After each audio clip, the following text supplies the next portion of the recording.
Hey, salut tout le monde, j'espère que vous allez bien. Aujourd'hui, j'ai ressorti mon chandail d'été. Mais bon, je viens de finir mon examen, puis là, aujourd'hui, j'avais comme mission de vous donner des trucs de motivation. Je vais faire ça en 3 volets. En fait, je trouve que c'est trop. Voyons. Je trouve que c'est super important d'observer ces 3 aspects-là de ta réalité. Parce qu'en fait, la motivation, c'est un état d'esprit, tout le monde, puis c'est éphémère. Donc, on n'est pas tous les jours motivé.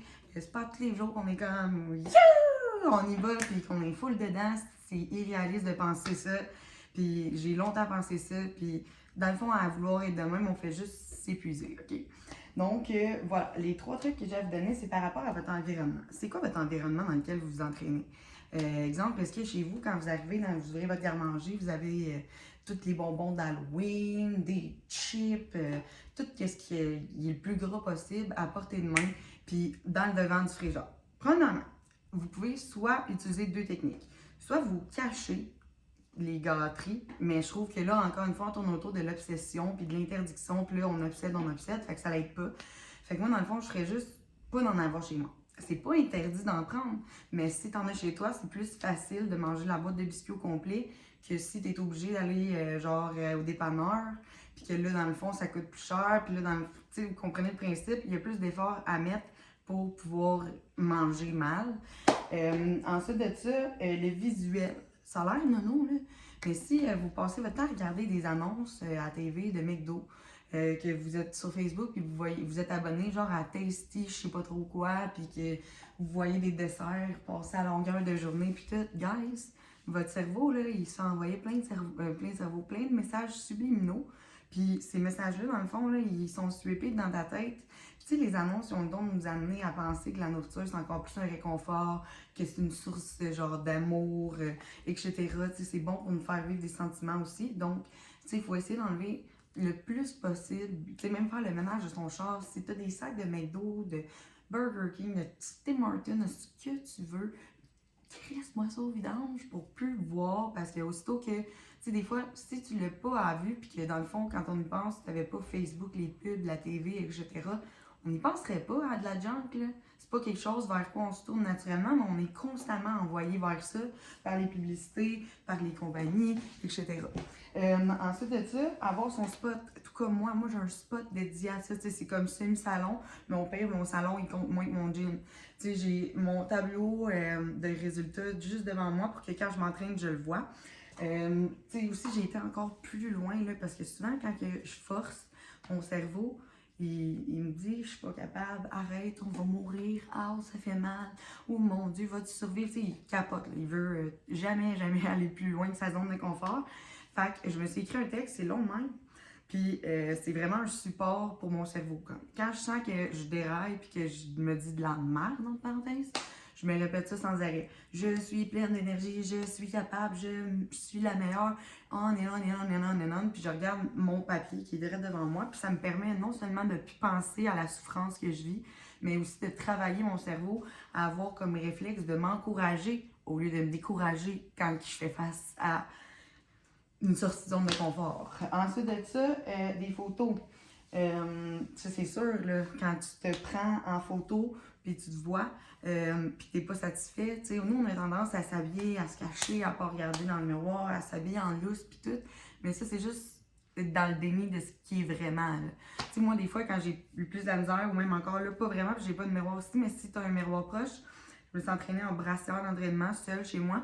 Puis mon ventre, c'est vraiment ça qui m'insatisfait. Fait en voyant, puis en me disant pas, j'ai l'air d'avoir maigri parce que mon chandail me rend plus mince, je sais qu'il faut que je me donne, puis je sais pourquoi je le fais. Ensuite de ça, je vous ai parlé du texte, vide bouffe, fait que ménage de garde-manger, puis aussi, pas seulement enlever les choses qui est de la junk, les remplacer par des bonnes affaires, genre des affaires qui se mangent rapidement. Exemple, des carottes, des noix, des fruits, du yogourt, du fromage, cottage. Bref, tout ça, c'est vraiment important. Ensuite de ça, si tu tiens avec quelqu'un qui passe son temps au McDo, ton entourage, genre, il va finir par te faire céder à aller au McDo. Tu sais, si t'es la seule à manger comme que tu manges ou que t'es la seule à faire attention à ce que tu fais dans tes amis, c'est correct s'ils te respectent et ils t'encouragent. Mais il faut aussi des gens qui vont donner une approbation que ce que tu fais, c'est correct dans le sens d'une communauté de girls comme nous. genre pour s'encourager, pour partager nos hauts et nos bas, se comprendre, s'amener plus loin ensemble. Ça aussi, ça compte vraiment. Fait que, tu sais, si t'es avec quelqu'un qui a les mêmes objectifs, tu sais, pas nécessairement ton chum, ta blonde, quelqu'un en voulant dire que tu as un soutien extérieur qui est là pour toi puis qui a le même objectif que toi, ça va tellement t'aider, là, c'est tellement, tellement important. Puis en ayant juste une partenaire de gym, si ta partenaire de gym te choke, t'es dans la merde. Mais en ayant une communauté, par exemple, t'en as du monde pour te soutenir. C'est incroyable, c'est le meilleur feeling. Puis même aussi, c'est une des choses qui m'a aidé le plus à comprendre que la remise en forme, c'est pas une ligne droite au top, là. C'est on monte, on descend, puis ça fait partie de la vie. Puis pour ma part, c'est vraiment une guérison émotionnelle en même temps qu'une guérison pour l'alimentation. Puis le dernier, OK? Avant, j'étais vraiment, mais vraiment contre la balance, mais là, je recommande de l'utiliser. Pourquoi? À tous les jours, puis c'est pas pour être obsessif ou quoi que ce soit. Je veux pas m'interdire de rien.